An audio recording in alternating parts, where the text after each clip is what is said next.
You're an entrepreneur and you're completely missing the boat. What do I mean by that? You are using artificial intelligence and you're probably doing some new and cool things, innovative things, and you're not getting paid for it. The government will give you money. Yes, they'll give you money. Here, I'm going to show you how in this presentation. By the way, I'm Kenner French. I'm with vastsolutionsgroup.com. We've been doing taxes really since 1969. I took over in 2006, and we are good to go to help you to lower your tax liability. Here we go. Let's get right to it. It's pretty interesting that so many small business owners are totally missing the boat on this R&D credit. It's unbelievable. Whether you know it or not, whether you want to admit it or not, you are doing so. So let's get straight to it. So yeah, we're going to call this Unlocking AI R&D Tax Credits. Once again, my name is Kenner French. So here's an introduction.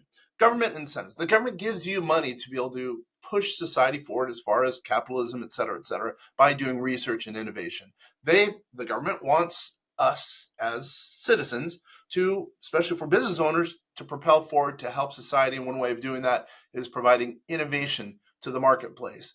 Now, we're going to get into some of the specifics about innovation, what I'm talking about there, but you will be very surprised by some of the things that you're doing that can qualify for R&D credits.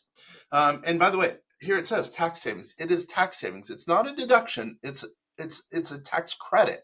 Really, ultimately, a dollar for dollar tax credit, and you can maximize the benefits, which we'll get into in a little bit. Here is R&D tax credits can provide significant financial benefits. A lot of people, a lot of professionals, tax professionals, don't even realize that. I got a call just last week about R&D tax credits, and he was experienced, has been around for 20 years in the tax world, and really knew nothing about the R&D tax credit, especially as it relates to artificial intelligence. By the way, we've been doing artificial intelligence. Really, we had our own model since 2018. We started in 2010. And we've been taking the research credits to our benefit. And hence the reason we decided to get into AI, because we knew, one, it was beneficial, was putting, again, society forward by helping with innovation. Plus, yeah, we're getting paid for it by the government. So why not do it? So what are R&D tax credits? The definition, as we show here, R&D tax credits are government incentives that provide financial rewards for businesses investing in research and development. I'm going to really define research and development in just a little bit, but yeah, it's a tax burden offset. Specifically, it's a credit, dollar for dollar credit, depending on the circumstances, and we'll get into that. Eligible activities. It's important to remember a lot of activities that you're probably doing, if you're utilizing AI to help your business, they're construed as eligible activities. Calculation, you have to do a calculation that's in line with normal tax mores to be able to figure out if you're eligible for those benefits, which I mentioned here. So here we go. Now, AI is all the rage. People are now doing it. They've been doing it for whatever, a year or two, or whatever the case is. And really what it's doing is it's new technology that's not been in the marketplace. So you, as a business owner, could be utilizing it. How are you utilizing it? You're probably using chat, or you're probably using whatever, Gemini or Claude, whatever the case is. Those are all elements of artificial intelligence. Those are large language models, maybe dumbed down AI components, but still they are part of the artificial intelligence general umbrella. Really, and you can also construe machine learning in there. And entrepreneurs are missing the boat because, one, by the way, if you're not using AI, you're totally missing the boat. If you're not using Gemini, if you're not using chat, if you're not using whatever the case is, you are missing the boat, number one. But also, number two, if you're not taking the deduction, or you're not taking the research credit, you're not taking the R&D credit, that's even worse for you. Here you go, Bill Gates. I believe in innovation. The way to get innovation is, fund research. So it really is helping society. I 100% believe in that. At the same time, you're also helping yourself in business-wise and also as far as taxes go, which is nice. I mean, just like if you're going to take a deduction for putting money into a qualified plan, the government's helping you by doing so. They're incentivizing you to do so. Plus, at the same time, you're helping yourself by having more money in retirement, as an example. Same thing with R&D. There's so many positive elements to R&D. The reason we grew as far as, at vastsolutionsgroup.com, the reason we grew as far and as fast as we did, because we were pushing the envelope as far as research, with not only with artificial intelligence, now with quantum computing, which we've been doing for a while, by the way, or actually trying to do it. It's a little bit more technical than AI, but, everything we do, really, we're trying to push ourselves forward so the government gives us money as a result. All right, so what are some of the eligible R&D activities? Remember I said you're probably doing some of these things and don't even realize it and walking over dollars. Well, you can develop new products. Are you developing new LLM products or artificial intelligence products?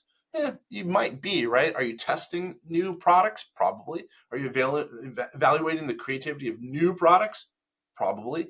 What about new services? What about customer service services? What about new sales software? Well, if you're pushing the envelope as far as cool things with AI or, again, Claude, et cetera, potentially you could be getting the AI R&D credit. What about troubleshooting new technologies, right? That time spent on that, either if it's you, mainly in the United States, by the way, or someone else, right?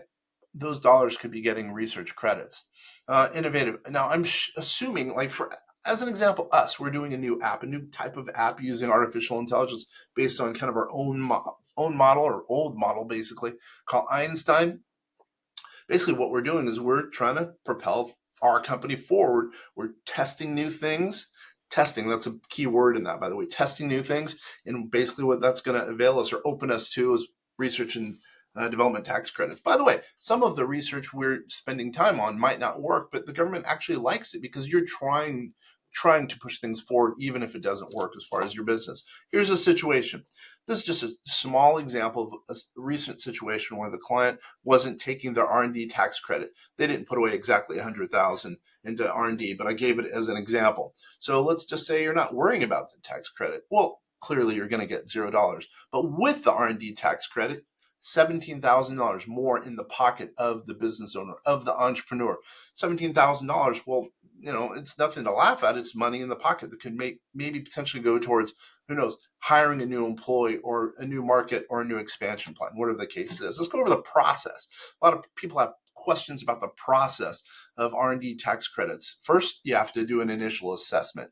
Usually, if you're doing artificial intelligence, you have to figure out the specifics revolving it. Is it really going to be eligible for AI research and development credit? You have to make sure that it truly is helping to propel the company forward. Then you have to do all the documentation. Yes, it's a lot of work, but it's usually worth it. You're already doing the AI research and development with Chat or with Google or Gemini or whatever the case is, right? So, well, you have to document it. Make sure you can support that claim that you're doing research, you're doing development utilizing artificial intelligence. Again, I'm willing to bet you in most cases you probably are claim prep. You got to make sure that you can back it up. You got to make sure that you can back up the claim that truly, that when you do the application, it's not even an application, by the way, it's basically you submit the form, but when you submit it, that you could back it up with specific paperwork that outlines it. So you've brought into the case, you have documentation, and then when you do the claim preparation, you have it all in a nice tidy package. And then filing the claim, you have to file the claim with both federal, if it is federal, if you get the federal tax credit for your project, and the same, or projects, by the way, number one. Or number two, state credits.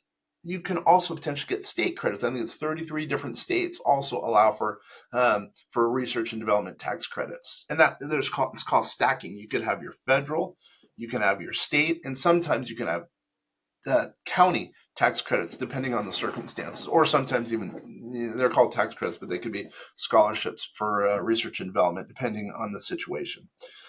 Ongoing support. Now you have to, let's just say, in year one, you've submitted the claim as you will submit the claim, basically, and then move forward. You got to make sure that all your research and development is being accounted for, right, on an ongoing basis, because you don't want. It's easier when you're doing it proactively, because then you know that, oh, wait a minute, hey, let's remember we could be getting an R&D tax credit here. Let's track it better. So while doing so, you do it on an ongoing basis. You analyze on an ongoing basis if you should be applying for R&D tax credit in that case. By the way, here, the shark, here, Kevin O'Leary, the shark, Mr. Wonderful, I'm going to do a little bit of bragging about it.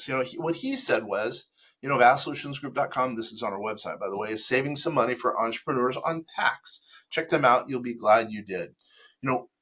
He did this because we're using artificial intelligence. He knows and knew back then when he cited this, he knew that we were pushing the envelope as far as artificial intelligence.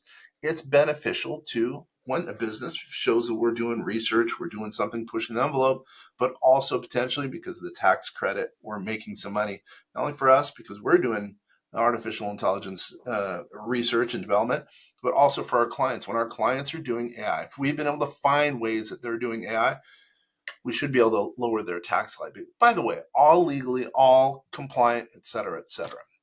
Now, as I mentioned, you can go to our website, see Kevin O'Leary's video that we did, or that I should say that he did for us. And by the way, we have a product called AI Credit Max. AI Credit Max. So we're here to help you, the business owner, the entrepreneur, if you have any questions. Or, by the way, in closing, what I would say is go to your tax provider. They know your situation. If they're not doing R&D tax credits for themselves, there's an issue. If they're not suggesting you do it, and you should be getting R&D tax credits, so there's a bigger issue. And by the way, if you want a second opinion on R&D tax credits, we're here. AI Credit Max is something that can help you as a small business owner. It's really a resource though, but who knows? Maybe your tax professional can help you. That's great if so. They know your situation. Go back to them. If they need a sounding board, if you don't have a tax professional who knows enough about entrepreneurial endeavors or who knows enough about AI tax credits, that's for us. We're here to help you. Once again, my name is Kenner French of vastsolutionsgroup.com. This has been a great time. Hopefully it's been quick, but you found a thought that really some of the things we've talked about can help you to lower your tax liability if you're in fact doing artificial intelligence R&D, which my thought is you probably are. Once again, Kenner French of vastsolutionsgroup.com.